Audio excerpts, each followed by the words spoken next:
We just got confirmed that the mother of all crashes is imminent, guys, but first we may have to see a pump. Why? Get your moon suits ready, guys. Justin from Watch Your Guru. SEC holds meeting with BlackRock to discuss the spot Bitcoin ETF. There we go. It's coming, guys. Right? The flood of tsunami, the flood of capital is literally imminent. Full send. People are excited here. Prepare the funds. The pump is coming. Right? So there's a lot of exciting things. It seems like the markets are about to get exciting, doesn't it, guys? Look at this. The reason why ETFs are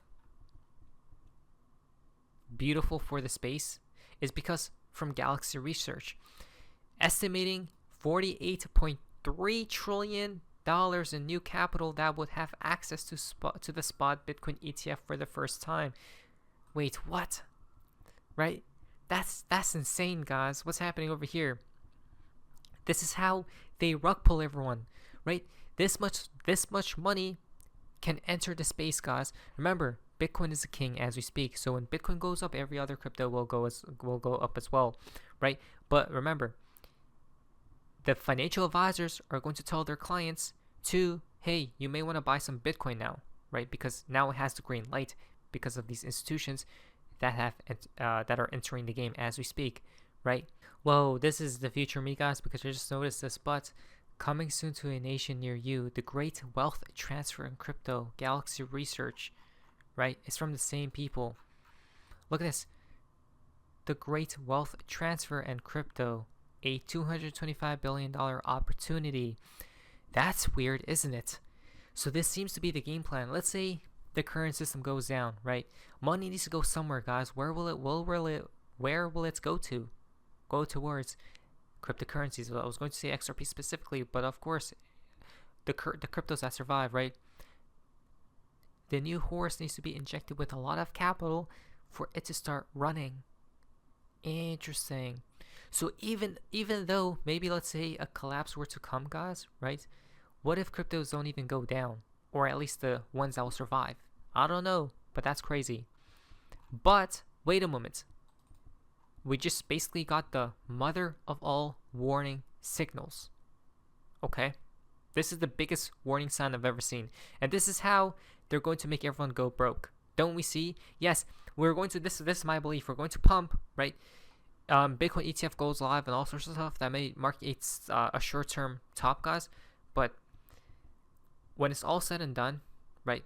When this bull run ends, everyone's going to be caught on the wrong side of the field, right? Everyone's going to be wrong-footed. Why? Because are you paying attention, guys, right? You guys are paying attention? You all paying attention yet?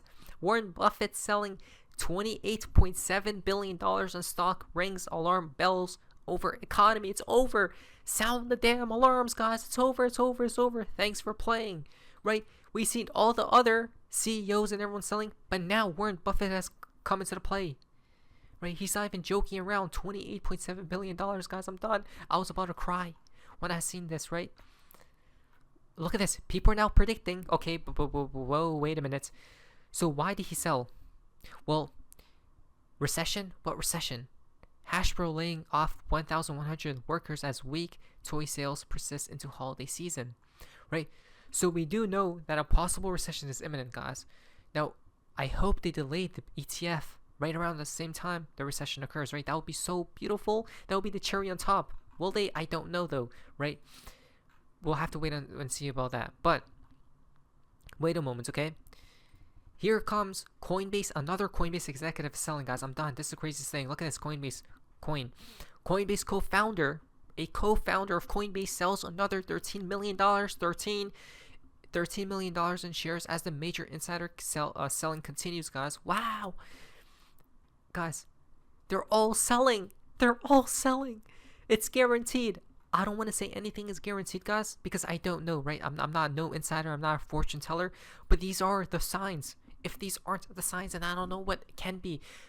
The Dow Jones, the stocks are rising, but these people are selling, right? They're getting out before it occurs, before either the recession or the collapse. Which one will it be? I'm thinking more so recession, guys, and then we pump back up, right? But the real question to me is, what price will Bitcoin be, XRP be, Ethereum be, right before the recession occurs. I'm hoping new all-time highs, right? Oh my. Okay. So Coinbase executives are selling. Everyone's selling at this point in time, right? Now the real question is, there's an event coming, right? They know that a certain event is inbound. We're going to be talking about it towards the end of the video. Not yet. Perhaps WW3, I don't know. But so he sold that much, guys, right? And it's literally signaling something is coming. Okay, here we go. So Warren Buffett's firm Berkshire Hathaway sold $28.7 billion of stock in the first 3 quarters of 2023 in a move that some economists have interpreted as ringing alarm bells for the American economy. Of course it does, guys. He's obviously in the know, right? He's in the shadow. He's in the works with what the banksters, the governments, and not to mention, let's actually search up how much money does he hold, or Berkshire Hathaway. $157 billion cash pile. 170. Guys, I'm done. This is how we know a new financial system is imminent. But people, I guess people. Okay, I can understand from everyone's point of view. I understand why people are distracted. Why? Look how many things are happening around the world, right? Look at all these different events, and now you'll see why people are distracted, right? There's TikTok, wars, famine, guys, actual natural disasters, right? And then gaming, watching the news, watching all these things, but the news isn't talking about what we're talking about on this damn channel, right? This is why you should probably give it a like. Thank you. And then subscribe if you guys haven't already. So we're ahead of the curve 1,000%, guys, not financial advice. But according to the company's earnings, the Nebraska-based firm of the legendary investor and billionaire known as the Oracle of Omaha, sold a net $10.4 billion of stock in the first quarter of the year. In the second quarter, it sold close to $13 billion of shares and bought less than $5 billion. In the third quarter, it sold about $5.3 billion worth of stocks. Okay? So we have to analyze this person, because he's obviously going to know. Oh, it shows his cash pile position right here as well. Oh, it's consistent with the fact that stocks are relatively pricey right now. You don't say, guys. We just talked about it, right? And it's going to keep pumping until it hits reality, right? The stock market goes back down, but hopefully we create new all-time highs for the crypto market as well. So interesting. It talks about how there's possibly a recession incoming, right? By the data right here. Now I checked out the chart, guys. Maybe tomorrow we may talk about it, because tomorrow is the FMC. But it seems like within the next few months, a recession could be on the horizon, right? And then he's going to buy and possibly sell again before the collapse, right? So maybe a recession, not the collapse yet, but the collapse afterwards.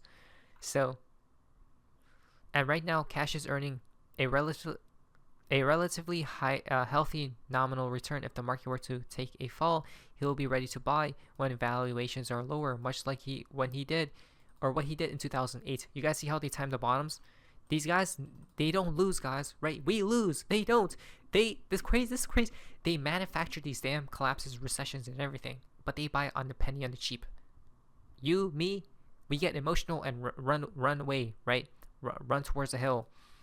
Now, do you guys see? So, central banks admits they are buying up gold as insurance in case of what? Everything collapses. We were the first people to talk about it on this damn channel. No one else did, guys. Look at this. Everything collapses imminent, right? Central banks have been. Here we go. So they're buying, and then after this, we're going to be talking about which event could be on the horizon other than the 2020 thing, and that's why they're all preparing. Listen to this first, though. The world's central banks have been on a gold buying spree this year, raising concerns maybe they think something big is coming. In raw numbers, gold buys by central banks are up 34% on the previous year, taking central bank gold holdings above the pre-Nixon record, which is a big deal. Buying has been torrid from both rich countries and poor, so the top buyers were China, Singapore, Turkey, and India. Even the Europeans are buying. More on that in a moment. Now, one of the best kept secrets outside the gold community is that central banks have actually been buying gold ever since the 2008 financial crisis. In other words, whatever reassuring press releases they put out, their behavior says they are worried. So first, what does buying gold mean? So central banks hold a variety of assets to park their money printings without losing money and sticking taxpayers with the bill. I mentioned in a recent video that both Sweden, Britain, and our own Federal Reserve have failed spectacularly at this, losing money and leading to bailouts in Sweden and Britain, whilst the Federal Reserve is running a negative $120 billion tab with Treasury. Normally, central banks invest their thieving money printings in government bonds, partly because there is no honor among thieves, but also because there are so many government bonds, we are drowning in them. Thieves, but also because there are so many government bonds, we are drowning in them, that they make up the most liquid markets in the world, meaning it is a lot easier to move $1 trillion in and out of bonds than, let's say, real estate or corporate debt. Thing is, for a long time, the one asset that got no love from central banks was gold. Ever since President Nixon closed the gold window in 1971, essentially killing off the worldwide gold standard, central banks have been ditching the yellow metal that used to stand as the ultimate guarantee of solvency. But now, after a decade of nonstop buys, which is now apparently accelerating rapidly, what do the central bankers know that they're not saying? Well, we actually found out last week in an interview with an official from the Dutch central bank, one Erik Hubin, asked why the Dutch central bank was hoovering up gold to the tune of now 4% of GDP. He responded that gold is very useful as a backstop in the case of financial collapse, adding that most European central banks are doing the same thing. As he put it, quote, if everything collapses, the value of gold skyrockets, plus you don't have to cover it. We've been saying that, guys. Precious metals coming back into play, which will tie into cryptocurrencies with cryptocurrencies. Maybe that's how, if everything does collapse, maybe crypto doesn't fall as down or bad as other assets in the markets. I don't know, right? But money will have to go somewhere. Gold, precious metals, right? Cryptocurrencies, perhaps. Maybe that's when the flip of the switch for XRP takes place. Interesting. Not financial advice, just a theory. In other words, not only is gold insurance for central banks in case they manage to collapse the entire global economy, they're also very much aware that it does not take much gold to restore a gold standard. That's the cover bit that he mentioned. I have talked about this in recent videos, how a gold standard is actually much closer than it looks because existing central bank gold holdings can actually support a full gold standard. The reason is that if the market trusts you to redeem your gold, then it also trusts you to keep inflation low enough that you won't have to. Pair that with a soaring gold price, which remonetizing gold would do, and it's surprisingly easy. So what's next? Brought to you by Unchained. When the central bankers are panic buying insurance, you know it's bad. Still, central banks are still at the insurance stage, not at the implementation stage. But if government spending keeps pushing higher and higher inflation, which seems a fairly good bet, then we will see more and more countries losing control and cashing in their currencies for something harder, whether that's poor countries going to the dollar, as with El Salvador and perhaps Argentina, or rich countries going to gold. Okay, we'll be watching. See you next time. There we go. And it'll obviously tie into this next article. Then we see billionaire Warren Buffett predicts a new event worse than 2020. Okay? So this is why they're getting prepared, guys. And that new event worse than 2020 will tie in 1,000% with the collapse. Or maybe a recession first, right? Well, actually, it could be a recession, right? And they tie in this with the next recession. Possibly some type of attack, cyber, right? Online. The American billionaire. So he told us right here, guys, that people will not be prepared to face it either. Right? We know that there is a nuclear, chemical, biological, and now cyber threat. 2024, tomorrow we'll talk about it. 2024 is the year of cyber attacks. Not saying anything, but each of them has dire possibilities. It doesn't seem like Buffett said, it doesn't seem like it's something that society is fully prepared to deal with. He added, oh, so he knows, huh? You see how it's so funny? He added what? Cyber threat. And look what's happening. Look what just happened recently. That's the last thing he stated too, right? Who even thinks such a thing? Yeah, nuclear. That's on your mind, right? These other things could be as well, but no one's thinking about online. They say that it was very unpredictable, guys, but they literally staged everything. Just saying. Now from BC Backer, last but not least, Dow Jones versus Bitcoin in 2020 on top, Nasdaq 100 technology sector versus Bitcoin in 2023 on bottom. Incredible similarities, right? So there seems to be a fractal that it's following, guys, as of right now. Oh wow. So right now it would mean Bitcoin is similar to right before it broke all-time highs, right? Even though we are lower than the last all-time high, because this bull run should be less ROI, right? Less percentage gains than the 2020. But it seems like things are about to go parabolic, hopefully. Not financial advice, guys, but things are looking quite swell, aren't they? Let us prepare, because after this, a recession is imminent, guys. Not financial advice, not anything advice, though. What is that? Sophie is amazing. See ya.